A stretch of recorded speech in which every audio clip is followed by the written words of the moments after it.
Bienvenue dans Oberkaï, le podcast pour vous faire découvrir des solutions concrètes et éthiques afin d'améliorer ton habitat. Je m'appelle Caroline et dans chaque épisode, je donne la parole à un acteur de l'habitat éthique. Comme vous, je me pose pas mal de questions pour rénover ou construire mon futur chez moi. Je vous propose donc de partir en quête des meilleures solutions adaptées à chacun d'entre nous.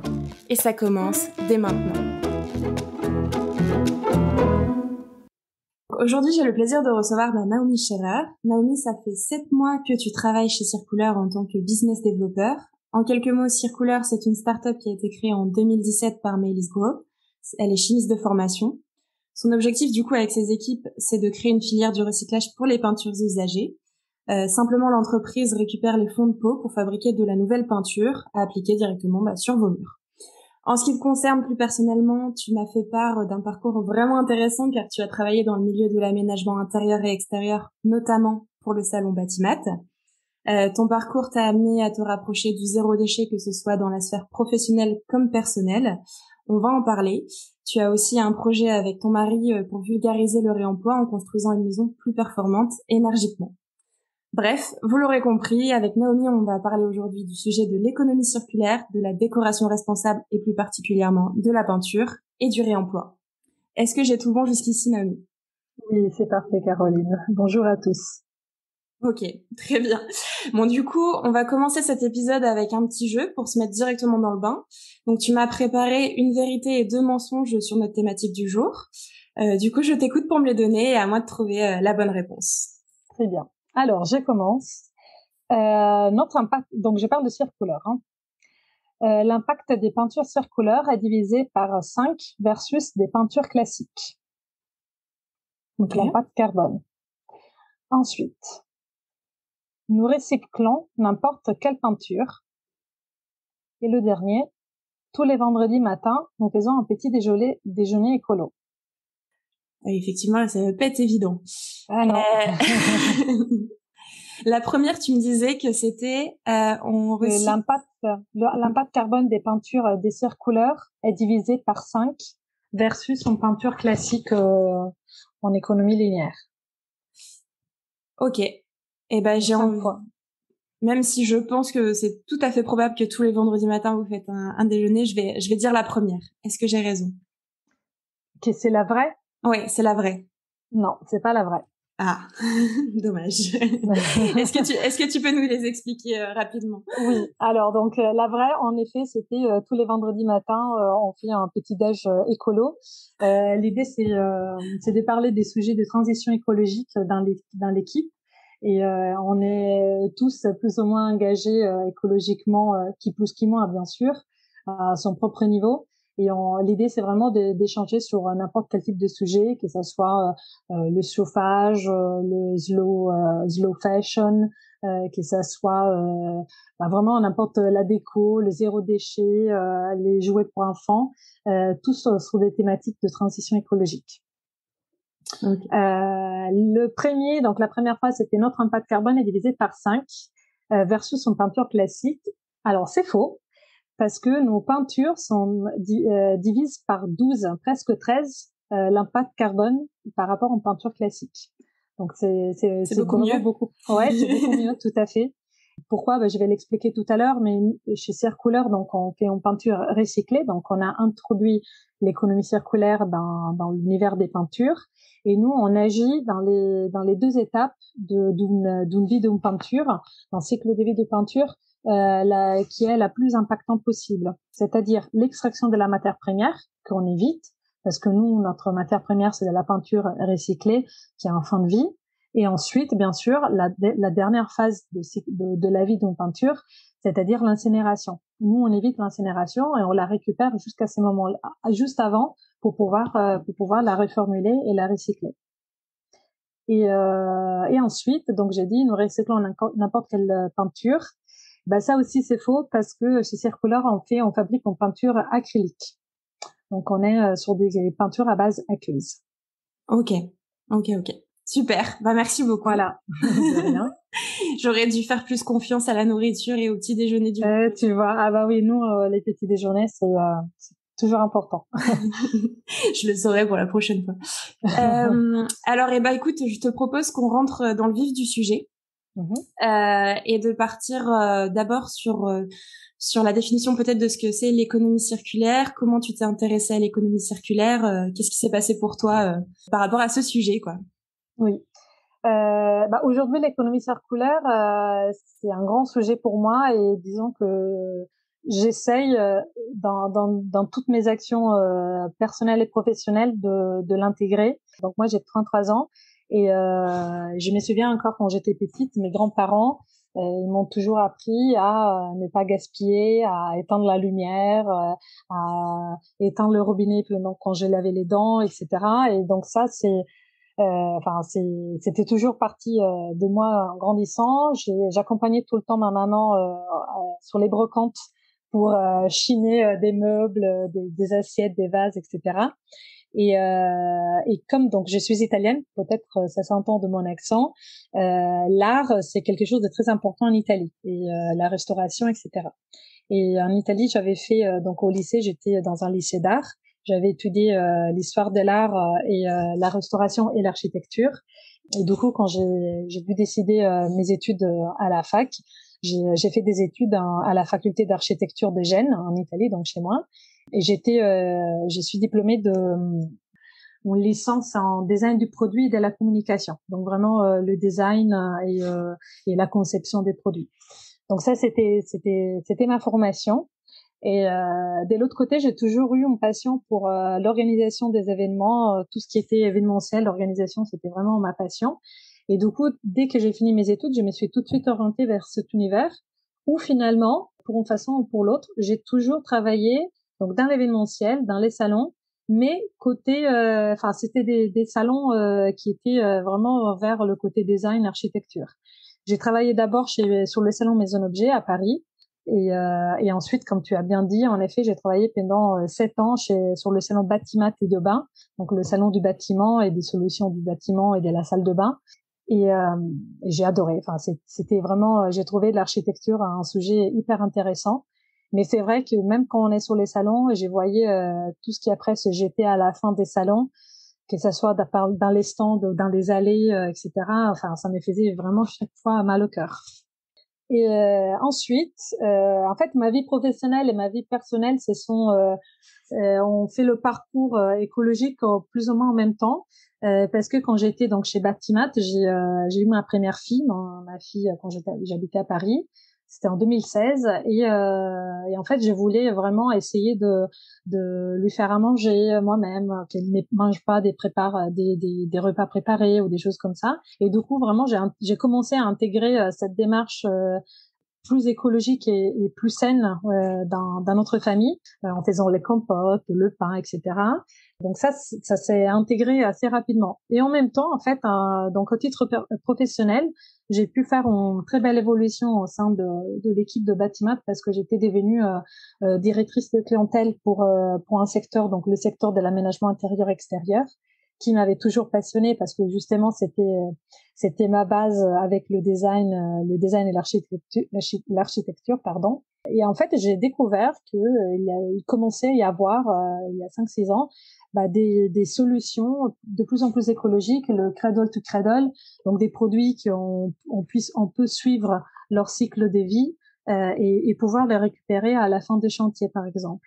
Et donc il y avait des fabricants, des gros colosses, par exemple type Tarkett, qui font des sols souples, qui utilisaient qui proposaient de plus en plus. Là aujourd'hui, ils sont vraiment leaders dans ce marché, des solutions d'économie circulaire. Et j'ai trouvé ça génial. Donc j'ai cité eux, mais il y en a plein.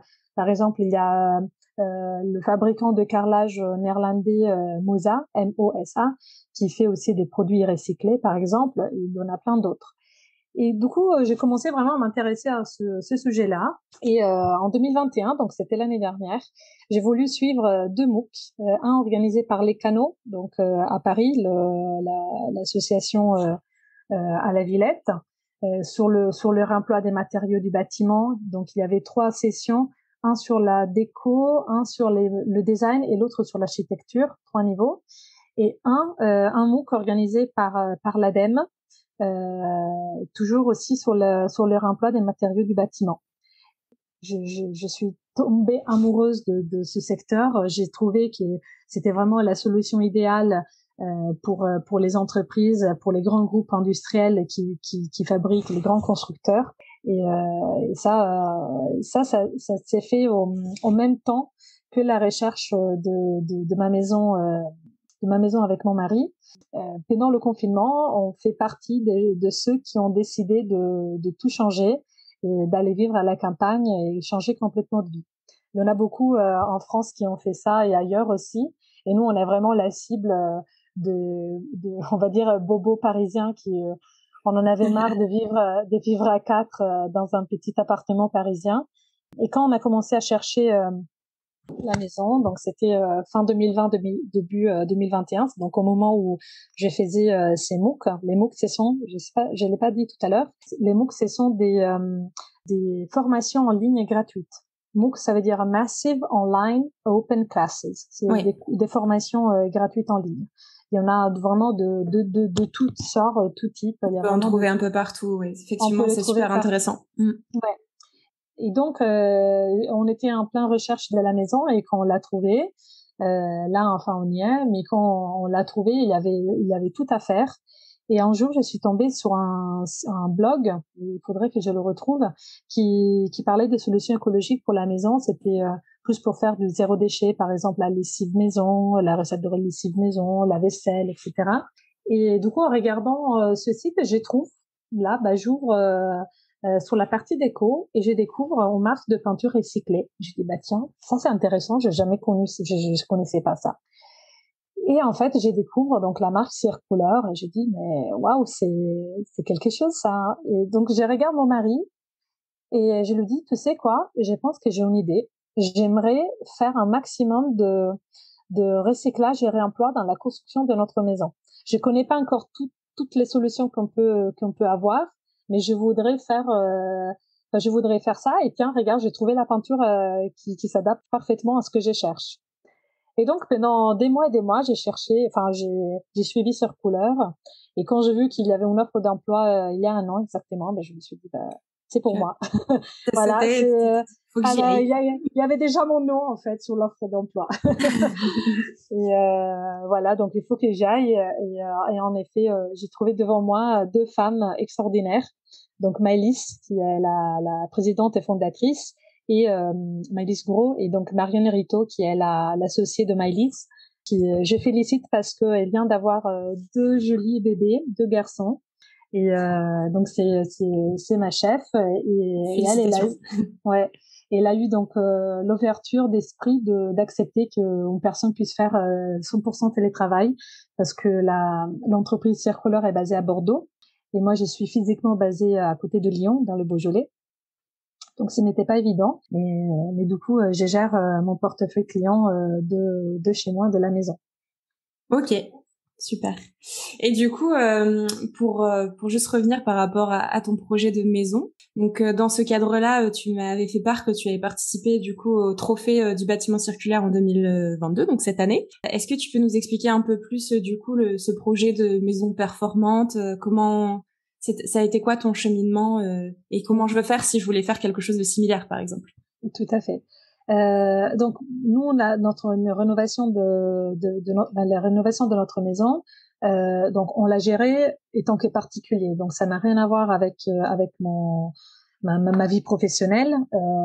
Donc c'est vrai que j'avais des connaissances qui m'ont pas mal aidé dans certaines démarches, mais je l'ai fait vraiment à titre personnel parce que j'étais convaincue que rénover en maison c'est extrêmement impactant au niveau de carbone. Enfin, c'est vraiment pas écologique. Et du coup, moi, je voulais trouver être cohérente avec mes idées et je voulais mes valeurs exactement et pouvoir me sentir bien malgré la rénovation de ma maison. Et donc ça a commencé parce que donc nous avons pris une architecte qui s'appelle Julie Tellet. Julie Tellet, je l'ai connue lors d'un podcast, pareil. Elle est intervenue sur un podcast pour parler justement de réemploi des matériaux du bâtiment.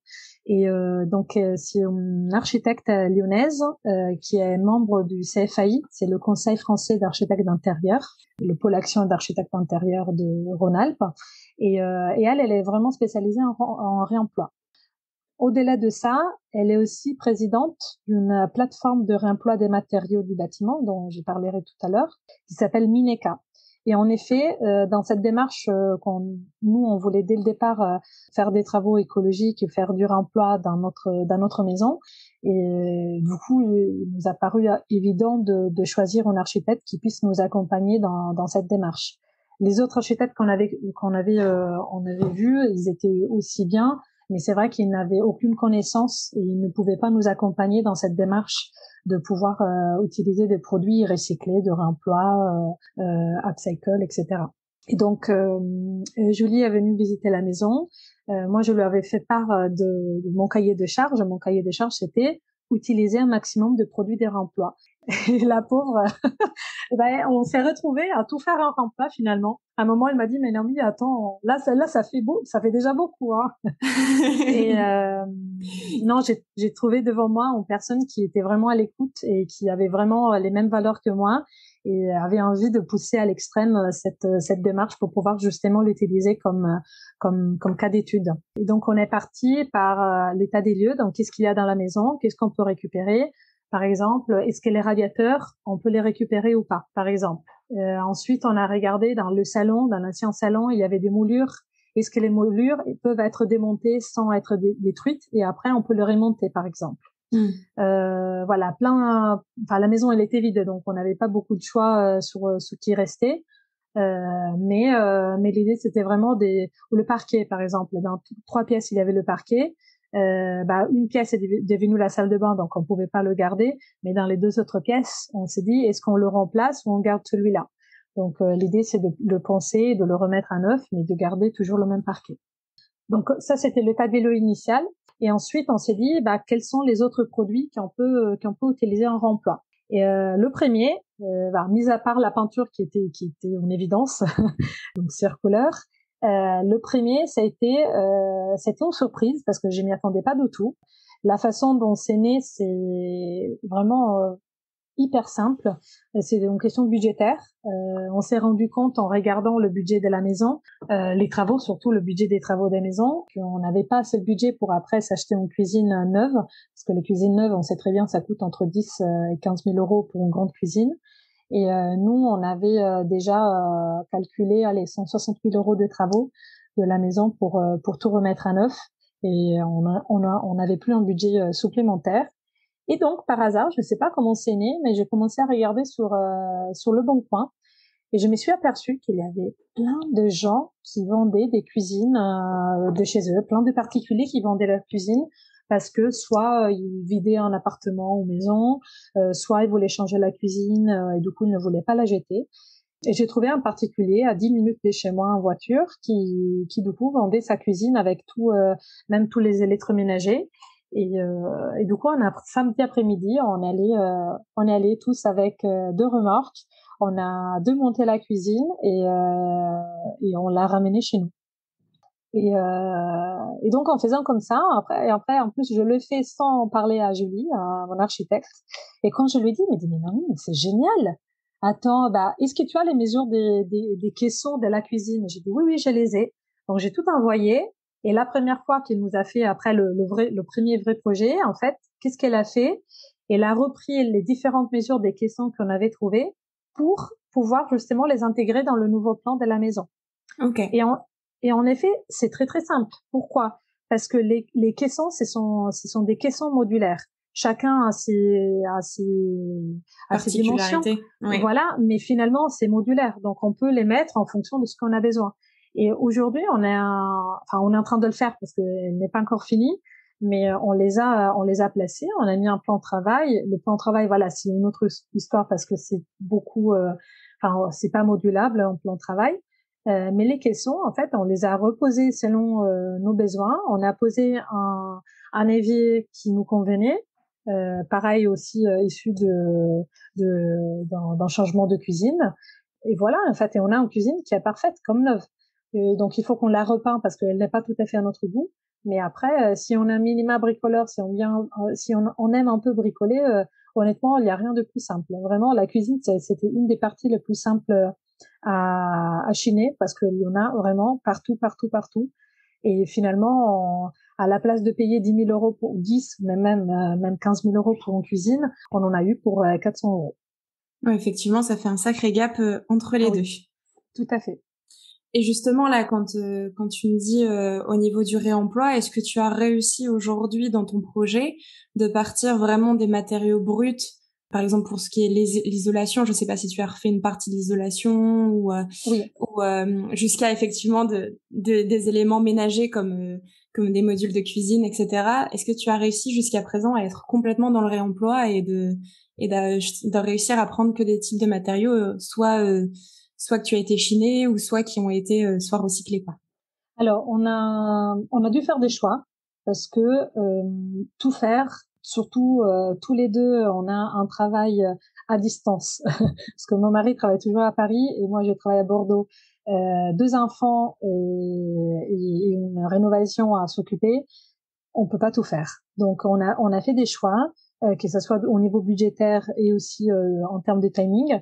Donc il y a certaines choses qui ont pu être faites même au niveau énergétique, donc par exemple l'isolation. J'ai omis de dire que la rénovation, ça s'est basé vraiment sur 2 axes principaux. Donc un premier axe dans lequel je me suis vraiment personnellement occupée, c'était toute la partie réemploi.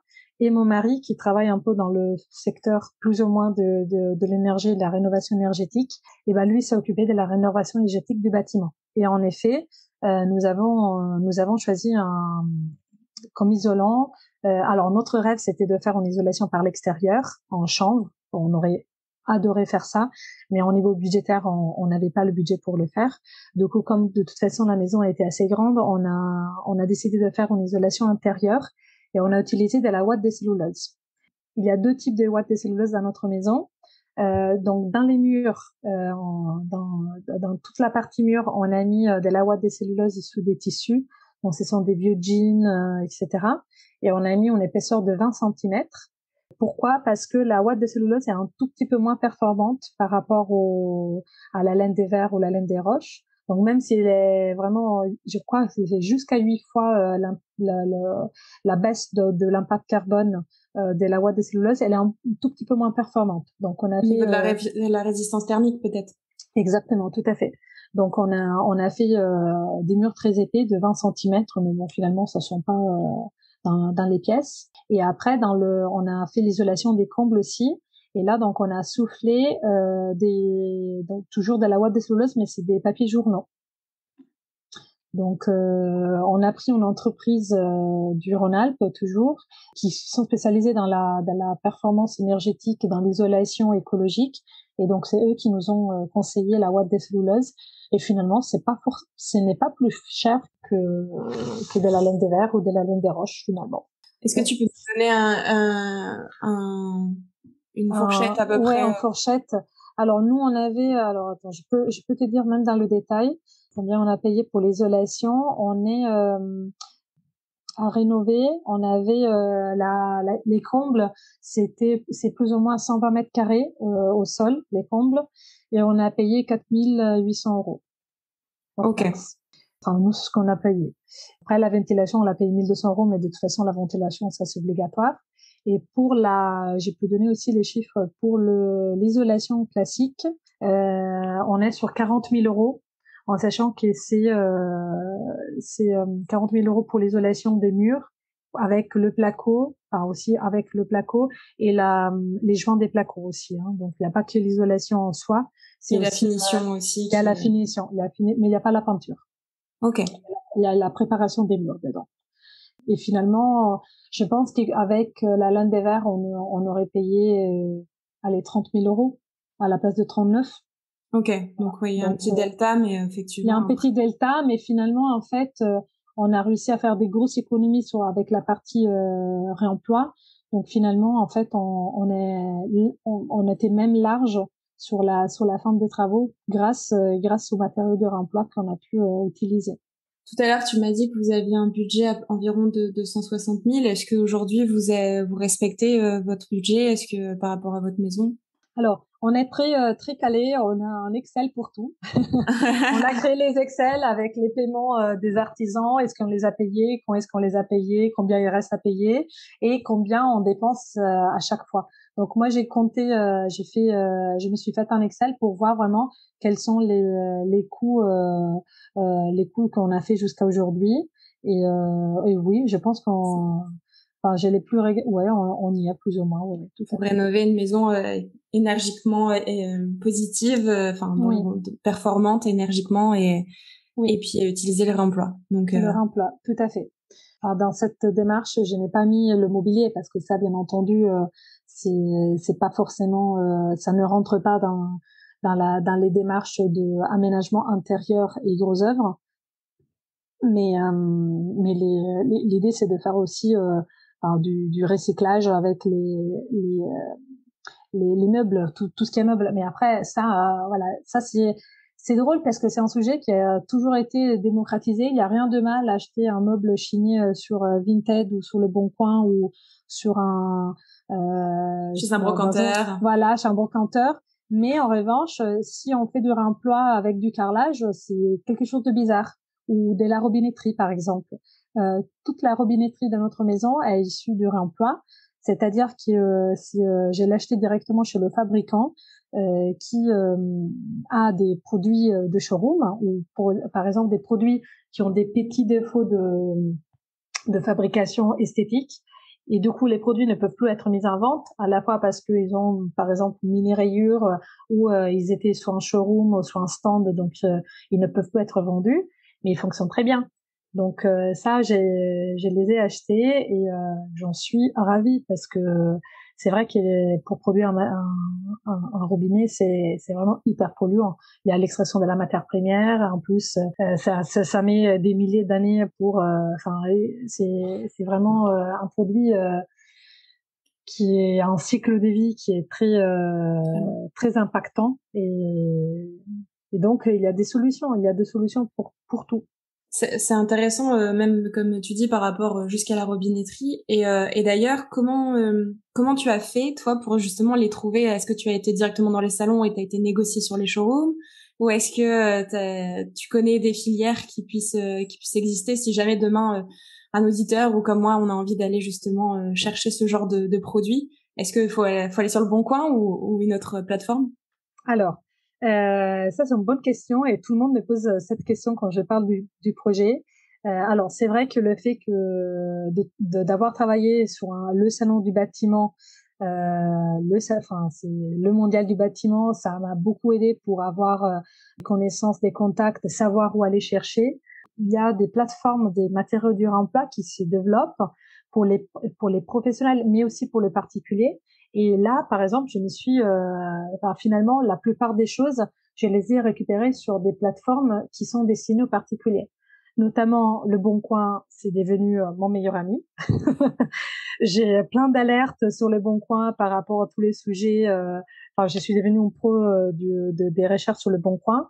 Il y a une grosse partie du carrelage, par exemple, que j'ai chiné sur Le Bon Coin. Et après, il y a en effet, comme j'ai dit tout à l'heure, des plateformes qui se préparent, mais vraiment partout en France, dans toutes les régions, ils commencent à en avoir. Il suffit vraiment de mettre plateforme intérieur et emploi et après le nom de la région. Et je pense, je n'ai jamais fait cette recherche de cette manière, mais je pense que là, ça se trouve.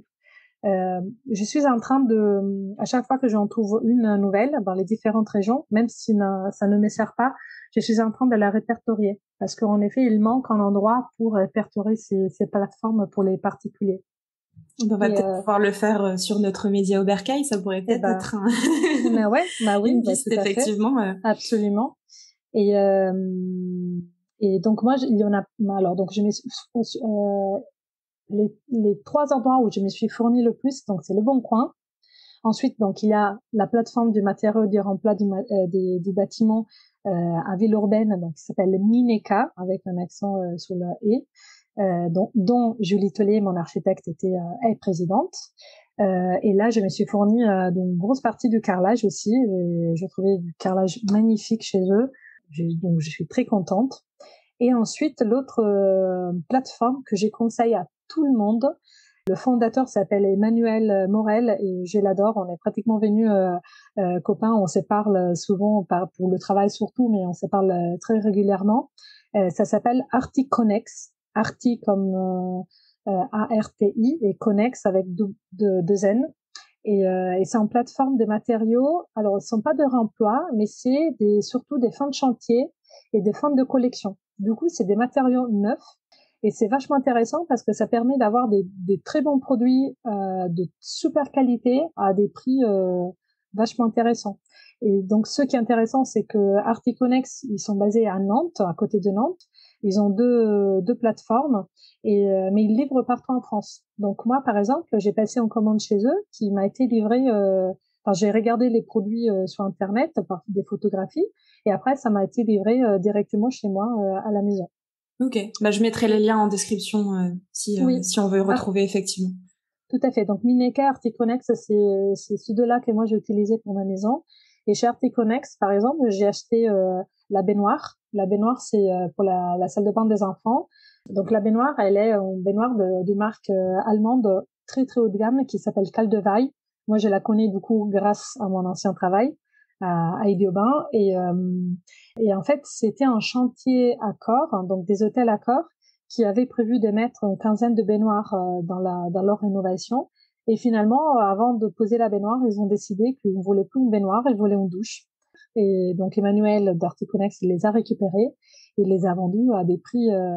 Il y en a en permanence en fait. Il y a toujours des aléas des chantiers qui font que finalement un matériau ou des surplus, par exemple, qui restent des fins de chantier, qui restent et du coup, bah Emmanuel, il les revend à des prix très intéressants. Ok. Et par exemple, chez lui, j'ai acheté aussi le parquet. Ça, c'est une grosse difficulté qu'il y a dans le monde du réemploi, c'est trouver les bons volumes. Ça, c'est la grosse difficulté. Je pense que les gens qui sont en train de m'écouter doivent dire, oh, bah oui, mais moi, je trouvais sur le bon coin 1 mètre carré de carrelage, qu'est-ce que je vais en faire? Bah, déjà, alors, 1 mètre carré de carrelage, on peut faire une faïence, déjà. On peut pas faire une douche, malheureusement, mais on peut faire une petite faïence devant le meuble de la salle de bain. Mais donc justement, l'avantage qu'il y a chez Articonex, c'est que par exemple, notamment par rapport au parquet, eux, ils travaillent avec un fabricant de parquet allemand qui produit une énorme quantité. Et les fins de collection, il lui reste entre guillemets des petits volumes qui font plusieurs centaines de mètres carrés. Mais du coup, leurs négociants ne peuvent plus racheter parce que c'est pas assez important comme volume. Et donc, en fait, c'est Articonex qui les récupère et il les vend. Moi, j'avais besoin de 67 mètres carrés de parquet. Jamais j'aurais pu trouver ailleurs 67 mètres carrés de parquet en réemploi ou en fin de collection si je l'ai trouvé chez Articonex. Donc c'est vraiment des bons plans effectivement quand on veut aller un peu plus sur le volume. J'allais te poser justement les questions au niveau des difficultés que tu as pu rencontrer. Donc le volume en fait partie. Est-ce que tu vois d'autres grandes difficultés dans la sphère effectivement réemploi et économie circulaire?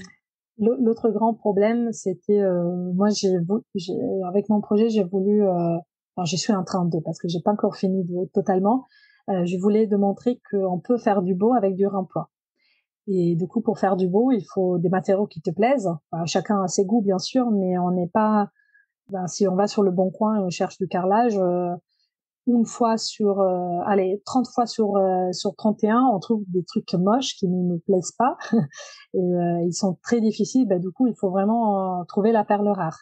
Et ça, c'est la grosse difficulté du réemploi, c'est qu'on ne sait jamais ce qu'on trouve. Et du coup, le mot d'ordre, c'est anticipation. Se mettre plusieurs mois à l'avance pour pouvoir trouver le bon matériau et après pouvoir le stocker. Parce qu'en effet, autrement, moi j'ai dû faire des concessions quant au carrelage parce que je n'arrivais vraiment pas à trouver le carrelage qui me convenait. Donc il y a une salle de bain et demie où j'ai fait vraiment du réemploi. parce que dans une salle de bain, j'ai fait 100% du réemploi des carreaux parce que j'ai trouvé les bons volumes avec les carreaux qui me plaisaient et je suis vraiment satisfaite à 100% de cette salle de bain. Et dans les autres salles de bain, je n'arrivais vraiment tellement pas à trouver le bon carrelage dans les bons volumes que j'ai dû faire des concessions. Mais du coup, je me suis quand même repliée sur une demi-solution, on va dire. J'ai trouvé un site internet grâce à Instagram qui s'appelle As des carreaux, je sais pas comment on prononce, AS de carreaux, comme carreau-sim, qui vend enfin c'est du négoce, hein, c'est du négoce pour particuliers, un négociant de carrelage. Et en fait, sur leur site internet, ils ont des fins de collection, des fins de stock qui vendent déjà à moitié prix, donc ça déjà c'est intéressant. Mais du coup, il peut y avoir soit des mini volumes qui on fait rien, mais tu peux avoir aussi des volumes plus intéressants qui permettent, eux, ils les vendent pas et du coup, ils les mettent à moins 50%. Donc oui, c'est du neuf, mais au moins, c'est entre guillemets, enfin, j'arrive à négocier entre guillemets entre le fait d'acheter, faire une commande de 0 et avoir du bon. Ok. Puis c'est quand même effectivement des fins de stock, donc qui peuvent potentiellement après, à terme, s'ils ne sont pas vendus, soit jetés, soit mis au rébut. Exactement. Ok. Et pour terminer un peu sur ce projet, c'est quoi, de quoi es-tu le plus fier par rapport à ce projet? Ça a été ta grande fierté. Aujourd'hui, tu as décidé de te faire accompagner avec ton architecte. Est-ce que ça aurait été possible de le faire sans? Est-ce que comment? Non, sans architecte, nous les particuliers, on n'a pas assez de connaissances pour pouvoir gérer un projet si neuf, si nouveau. Surtout que les artisans aujourd'hui ne sont pas du tout habitués à travailler avec du réemploi. Eux, ils le font eux-mêmes quand ils font du bruit, enfin, ils ont des restes, etc. Mais en particulier, ils n'osent pas demander de poser des carreaux issus d'une fin de chantier ou une robinetterie avec un mini défaut qui peut y avoir derrière. Donc, sans l'architecte, je n'aurais vraiment jamais pu le faire. Et ma grande fierté, bah, c'est l'intérêt. Alors, c'est l'intérêt qui provoque dans les gens. C'est vraiment ma grande fierté, c'est de dire, bah, je fais partie des premiers qui ont en fait fait cette démarche et surtout l'impact qui a eu vis-à-vis enfin mon impact carbone, parce que j'ai pu calculer grâce au concours que j'ai participé, le concours du booster du réemploi. J'ai participé à un concours pour justement promouvoir le réemploi, cette démarche exactement.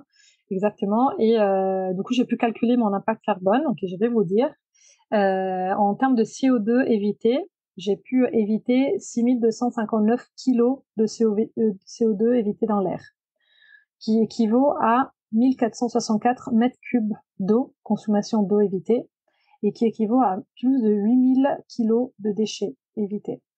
Et l'équivalent, c'est un équivalent de trajet Paris-Nice, 57 trajet de Paris-Nice en avion. Ok, ça permet d'avoir effectivement une image de ce que ça peut. Tout à fait. De ce que ça peut provoquer. Ouais, donc ça c'est ma grande fierté, c'est le peu d'impact que j'ai eu, les peu de déchets que j'ai pu générer et l'utilisation de la matière première qui était quasi zéro en fait. Et c'est possible. Donc c'est ça qu'il faut retenir justement. C'est possible. Tout à fait. Et tout en gardant un budget qui est plutôt raisonnable et certes il faut du temps, c'est ça, du temps, de l'anticipation. Oui, il faut du temps, de l'envie de chiner parce que par exemple mon mari lui il l'aurait jamais fait parce que lui il déteste faire ça. Moi j'adore, en plus j'ai fait des super rencontres sur le Bon Coin, j'ai rencontré quand j'allais chercher les carreaux, je me suis retrouvée dans des endroits enfin toujours autour de moi parce que je ne voulais pas aller au-delà de 20 kilomètres. Je voulais pas pour l'impact justement de la voiture. Mais j'ai fait des super connaissances. C'était génial. Donc c'est ça qu'il faut retenir. Et justement, bah du coup après ce projet, donc tu nous l'as dit tout à l'heure, tu es arrivé à t'intéresser justement pour la finition, la peinture. Donc la peinture donc qui vient de la société pour laquelle tu travailles, Circouleur. Donc Circular, on va peut-être faire un petit focus maintenant sur cette société et sur cette peinture. Circular, c'est une société qui a pour ambition de créer la première filière de recyclage pour les peintures. Est-ce que tu peux nous expliquer un peu ce processus, comment ça fonctionne Tout à fait. et en quoi ça consiste? Absolument. Donc, comme tu l'as dit, Circular a créé la première filière d'économie circulaire dans le secteur de la peinture. Et nous sommes une société bordelaise, et on vient de fêter notre 5e anniversaire, donc on est encore tout jeune, mais on se développe bien. Donc, comment fonctionne? Donc, nous sommes une peinture recyclée. Qu'est-ce que ça veut dire, la peinture recyclée? La peinture recyclée, ça veut dire que dans nos pots de peinture, il y a jusqu'à 95% des matières qui sont issues du recyclage.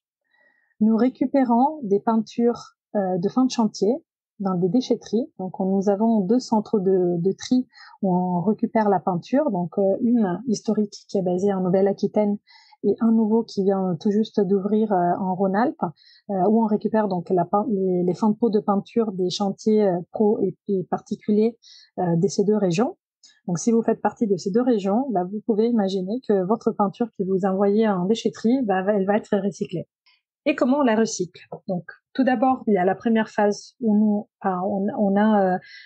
c'est une partie on externalise et c'est la déchetterie qui nous fournit les pots de peinture d'acrylique.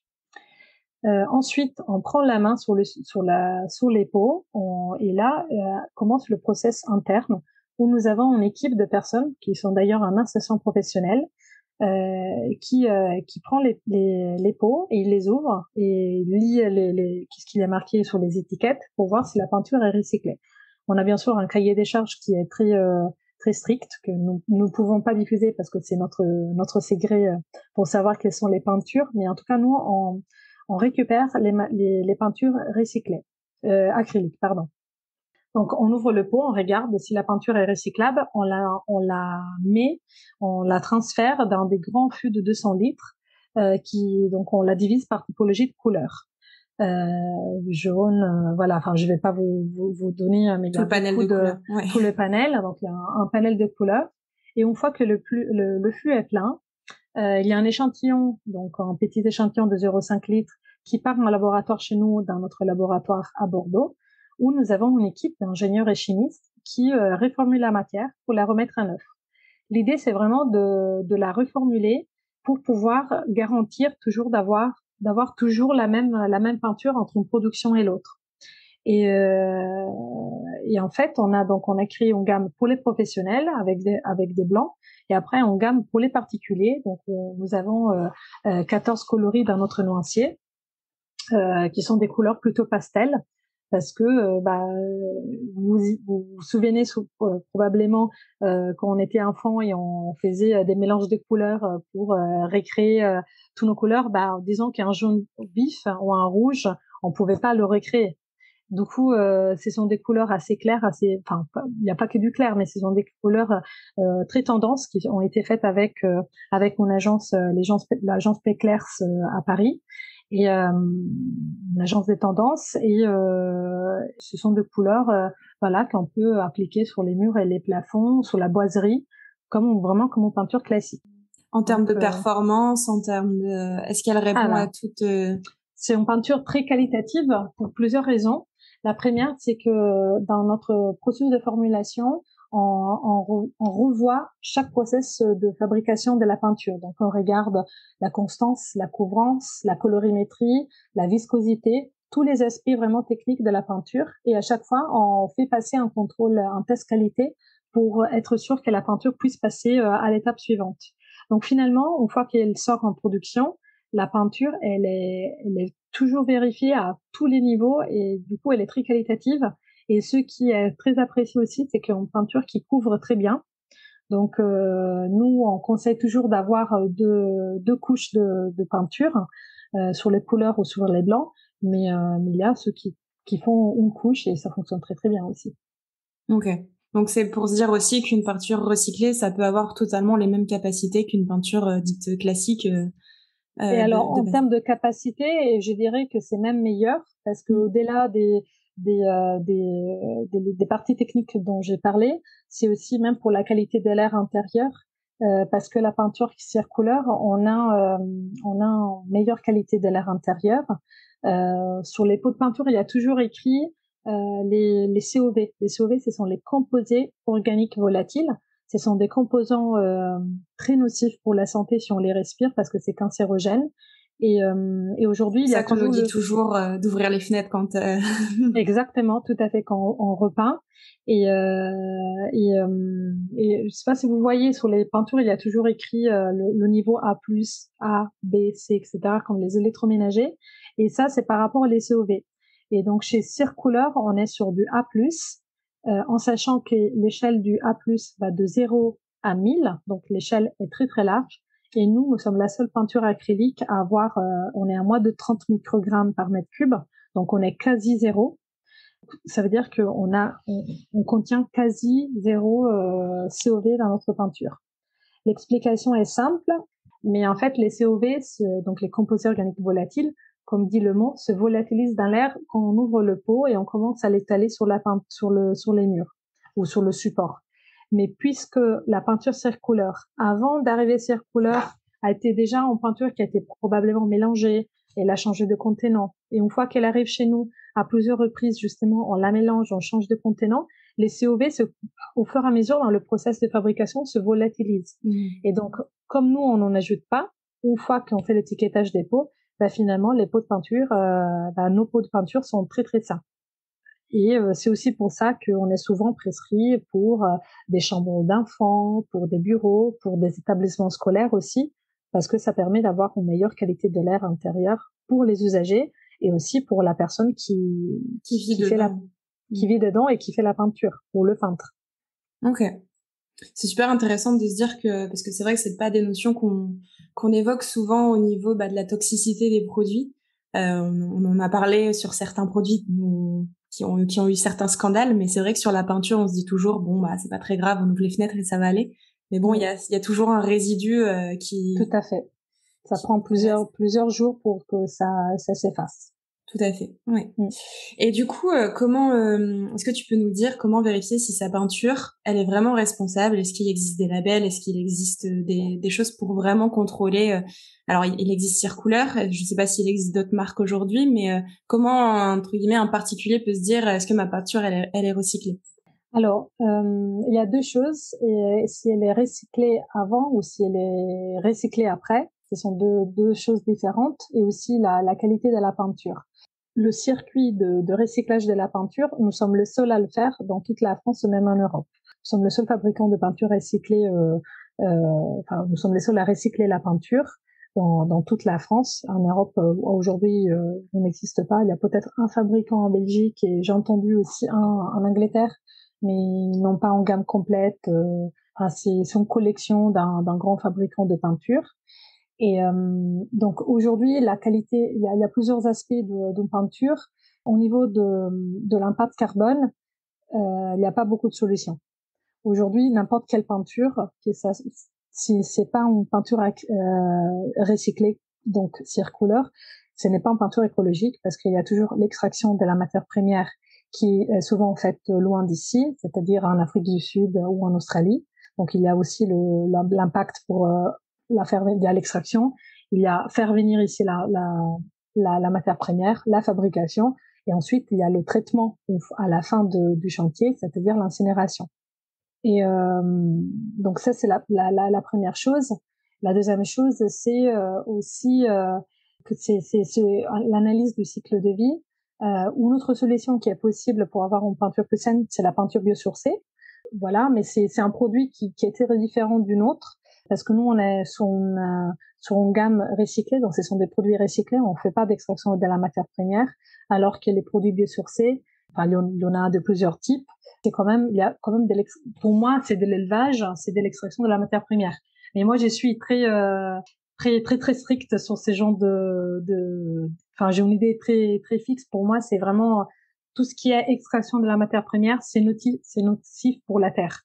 Donc, c'est pour ça que je suis sur une démarche recyclage zéro déchet, parce que justement, je suis contre tout ce qui est extraction de la matière première, même si ça soit en peinture saine. En revanche, le biosourcé, c'est aussi une peinture comme la nôtre, c'est une peinture extrêmement saine. donc qui s'adaptent bien, par exemple, pour les chambres d'enfants. Ok. Ce qui diffère effectivement, c'est cette histoire d'extraction qui fait que il y a une partie chez eux qui est extraite, quoi. Tout à fait. Après, l'autre avantage de Circuleur, qui peut être le cas aussi des certains fabricants en biosourcés, c'est le circuit court. Parce que chez Circuleur, tout est fait en France. La matière première vient d'à côté de chez nous. Le laboratoire, c'est en Nouvelle-Aquitaine. La fabrication, c'est en Nouvelle-Aquitaine. L'étiquetage de peau, pareil. Et donc après, on revend sur le territoire français. Donc on est vraiment sur un circuit court. On favorise le télétravail. Voilà, moi je suis la preuve. On fait des petits déj écolos pour pouvoir avoir des bons plans entre nous et pouvoir échanger de tout type de tips. Pour pouvoir avancer sur la démarche et vous apporter mutuellement les uns les autres. Exactement. Et du coup, j'ai une dernière question pour toi, Naomi. Est-ce que tu as une vision, c'est quoi ta vision de demain sur justement la peinture responsable? Est-ce que tu penses que ça va se développer? Est-ce qu'il y a un marché qui va arriver? Comment tu vois le marché de la peinture dans quelques années? Ah bah le marché de la peinture recyclée est déjà là. Nous on le voit que ça soit dans notre gamme grand public ou la gamme professionnelle, tout le monde adore nos peintures. Et je ne le dis moi aussi, j'ai peint ma maison en Circuleur et j'en étais ravie vraiment au-delà du fait que je pouvais peindre à côté de mes enfants, bah ils pouvaient être à côté de moi parce que c'est une peinture saine qui ne leur fait pas mal. Au-delà de ça, c'est la peinture recyclée en fait permet d'avoir une réponse aux enjeux écologiques qu'on a aujourd'hui. De plus en plus des gens commencent à être sensibles et chercher des solutions moins polluantes pour la planète. Et si il y a un bricoleur de dimanche qui arrive à côté de son grande surface de bricolage à côté de chez lui, qui cherche une solution et en rayon il voit une peinture que ça soit à la fois écologique et aussi pas forcément plus cher qu'une peinture haut de gamme, et il a fait bingo. Parce qu'aujourd'hui, les peintures recyclées, est-ce qu'elles sont au niveau du tarifaire d'une peinture, justement, c'est vrai, on n'en a pas parlé, mais est-ce qu'au niveau du budget, il y a une différence pour le consommateur ou est-ce que c'est plutôt équivalent ou il y a un petit effort à fournir ou... Le principe que nous on voulait accomplir avec notre peinture, c'était de rendre une peinture écologique et qualitative au prix pour tout le monde. Quand tu vas dans un rayon de bricolage de peinture, le rayon peinture, tu as l'entrée de gamme avec un prix, tu as le haut de gamme avec des prix qui vont jusqu'à 50-60 euros le pot de 2,50. Et après, entre les deux, tu as Circuleur. L'idée, c'est de pouvoir vraiment rendre accessible. C'est vraiment l'esprit de nous tous, de notre entreprise, c'est de pouvoir la rendre accessible à tous. Et on est vraiment toutes et tous des personnes hyper engagées dans l'équipe. Et le but, ce n'est pas forcément c'est faire du fric, comme on dit, mais c'est vraiment pouvoir rendre notre planète meilleure pour tous. Et apporter une solution qui puisse correspondre à chacun. C'est un très beau projet. C'est un très beau projet. Merci Naomi. Je te propose de passer à la phase action, si tu es d'accord. Il y a tellement de questions que j'aimerais encore te poser, mais là, on va faire un épisode de 2 heures sinon. Donc, sinon, tu reviendras sur le podcast nous expliquer la fin de ton chantier. Voilà.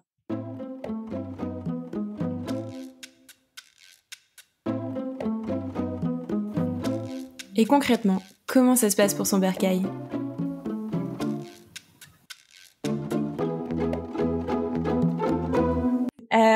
Alors, je te propose phase action. Nos éditeurs, en fait, ils ont un projet de peinture pour leur habitat. Qu'est-ce que tu leur conseilles ? Un conseil concret ? Qu'est-ce que tu peux leur conseiller ? En peinture, mais plus déco ou plus déco, peinture. Alors après, ça peut effectivement, ils ont un projet de maison énergétique. Ça peut soit se faire sur le projet de maison, soit sur le projet peinture. Moi, personnellement, si quelqu'un a envie de changer de faire quelque chose de joli, mais à des prix moindres. Un pot de peinture circulaire avec une jolie couleur un peu argile ou koala ou bois de rose. Enfin, ça dépend des goûts de chacun. Je pense que c'est une partie de mur, par exemple. Moi, j'aime beaucoup. Maintenant, je vois souvent sur Pinterest les arcs, par exemple, autour des portes. On repeint une partie du mur et je trouve ça très joli. Et du coup, ça cogite aussi dans ma tête pour pouvoir faire quelque chose comme ça chez moi. Tu as des astuces justement pour bien choisir sa peinture ou bien choisir sa couleur de peinture plutôt? Moi, je dirais suivre. Moi, mon astuce, c'est aller sur Pinterest. Moi, c'est vraiment ma base, Pinterest. J'ai plein de petits tableaux où j'ai tous les différentes thématiques et taper le nom de la couleur et le nom de la pièce que tu veux repeindre dans cette couleur. Et ça te permet d'avoir vraiment de pouvoir visualiser mieux, parce qu'une difficulté que nous avons en tant que particulier, c'est de pouvoir se projeter, de voir une couleur sur un petit échantillon de 2 centimètres et dire ah, ben, est-ce que ça va être bien dans notre chambre. Ça, c'est très difficile. Et moi, j'utilise Pinterest de cette manière pour m'aider à me projeter comment cette couleur pourrait bien aller dans ma pièce. Ok, c'est noté. Donc, allez sur Pinterest pour pour faire votre choix de couleur. Exactement. Et c'est vrai que c'est très très utile pour la question décoration et aménagement. Il y a beaucoup d'idées. Ça, c'est un problème de décoration, enfin des particuliers qui ont envie de refaire quelque chose mais ils savent pas où partir, ils n'ont pas les moyens, ils n'ont pas, par exemple, on peut pas juste prendre un architecte pour nous faire une mise en situation d'une pièce, ça nous coûterait une blinde. Donc ça, c'est une astuce que moi j'utilise pour dire est-ce qu'un canapé couleur cuir pourrait aller dans mon salon où j'ai déjà du parquet, par exemple. Et ben là, j'étape du coup la recherche en anglais parce qu'il y a plus d'informations en anglais. Le moteur de recherche de Pinterest en anglais, il est plus complet par rapport au français. Donc je tape ma recherche en anglais en mettant les mots clés living room, wood floor et leather couch, tu vois, par exemple. Ok, c'est à noter parce que c'est vrai on n'y pense pas forcément, donc c'est une bonne petite astuce. Et du coup, on a une petite question signature dans ce podcast. C'est dans ta vision, dans le meilleur des mondes. Je pense que j'ai une petite idée, mais pour toi, quel est ton bercail idéal? C'est le Beaujolais et ma nouvelle maison. Surtout que j'ai un bercail dans le terrain. On a une petite dépendance qui a été utilisée pour les vaches et les moutons jusqu'à il y a quelques années. Donc tu vois, c'est parfait. C'est super drôle ça. Ouais. Et c'est là d'ailleurs, ça c'est les petites astuces que je garde pour la fin parce que tout le monde va dire ah bah voilà c'est simple comme ça. C'est là où nous avons stocké tous les matériaux du remploi au fur et à mesure qu'on les trouvait. Donc la cuisine, le parquet, les lampes de terrasse, le carrelage, les luminaires, etc. Donc le bercail a servi pour construire le plus grand, le plus grand. On n'aurait pas pu faire sans. On n'aurait pas pu faire sans. Ouais, il faut absolument effectivement prévoir un espace de stockage. Un espace de stockage pour ce genre de projet, quoi. Oui, oui. Ok. Et est-ce que tu aurais des sources à nous partager, comme des podcasts, newsletters, chaînes YouTube, livres, ou pourquoi pas des invités que tu aimerais voir un jour sur cette chaîne? Moi, je vous conseille d'inviter Julie Tellet, donc mon architecte, que au-delà d'être une personne merveilleuse d'un point de vue humain, c'est une personne qui a beaucoup de compétences et elle croit beaucoup donc dans cette nouvelle filière et elle se déploie énormément tous les jours pour justement démocratiser leur emploi des matériaux chez les particuliers. Donc sans elle, je n'aurais pas pu le faire. Bah voilà Julie, l'invitation est lancée si tu nous entends. Voilà. Je te contacte bientôt. Voilà. Et je te donnerai ses coordonnées. Et aussi en livre, moi il y a un livre qui m'a beaucoup plu. C'est le classique, hein. Ça fait partie de la famille presque zéro déchet, mais c'est le livre sur réussir sa transition écologique. Et j'ai lu récemment celui sur les zéro déchets. Mais si on a déjà en démarche, c'est intéressant. Mais si on a déjà en démarche zéro déchet, la plupart des choses, on va dire, c'est du connu. En revanche, sur le bouquin sur réussir la transition écologique que j'ai lu en 2020, ça m'a beaucoup inspiré. Est-ce que tu as l'auteur de ce livre ou... Ouais, je vais te dire, mais ça fait partie de la famille Zéro Déchet. Et c'est Jérôme Pichon. Jérôme Pichon, ok. Jérémy, pardon. Je disais là. Jérémy Pichon et Bénédicte Moret, avec un T à la fin. Très bien, c'est noté. Voilà. C'est noté pour les ressources sur lesquelles s'informer si on a envie de parler réemploi, transition et optimiser sa maison. Voilà. Et si les gens ont envie d'être aidés, moi, je suis à leur disposition. Vraiment, mon principe, c'est vraiment de pouvoir démocratiser leur emploi et montrer que c'est possible, même si on est des petites particuliers avec entre guillemets, un petit budget. Et c'est possible. C'est tout à fait possible. Et du coup, si ces personnes veulent te contacter, où est-ce qu'on peut te retrouver ou te poser ces questions? Alors, sur LinkedIn. Et sinon, je peux mettre mon adresse email à la fin. Ou sinon aussi sur Instagram, parce que j'ai un compte Instagram qui s'appelle Ma Maison Circulaire, avec tiré du 8. Et Ma Maison Circulaire sur Instagram. Voilà. Je mettrai tout ça de toute façon. Je l'indiquerai donc adresse mail, LinkedIn, donc Naomi Scherer, si je me trompe pas. Voilà, LinkedIn, c'est facile, voilà. Naomi Scherer. Et puis Instagram et mail pour retrouver Naomi. En tout cas, merci beaucoup d'être venue sur ce podcast, de nous avoir expliqué ton projet. C'était super intéressant et on sent que tu es passionnée par ce projet et par cette ambition de vouloir changer les choses. Donc bravo à toi. Merci Caroline. Et puis de toute façon, on se retrouve très vite et je suis sûre qu'on aura encore plein de sujets à échanger. Avec plaisir. Merci beaucoup. Merci, à bientôt. Encore merci Naomi pour ce témoignage sur l'utilisation du réemploi pour construire ou rénover ta maison, mais aussi sur la possibilité aujourd'hui de trouver des peintures saines et complètement recyclées. Si tu as aimé l'épisode, tu peux soutenir Oberkaï en nous laissant 5 étoiles sur Spotify et Apple Podcast et un commentaire pour nous dire ce qui t'a plu et les sujets que tu souhaiterais qu'on aborde. Et si on co-créait Oberkaï ensemble?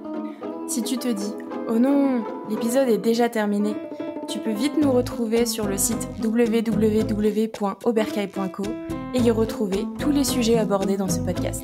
À très vite!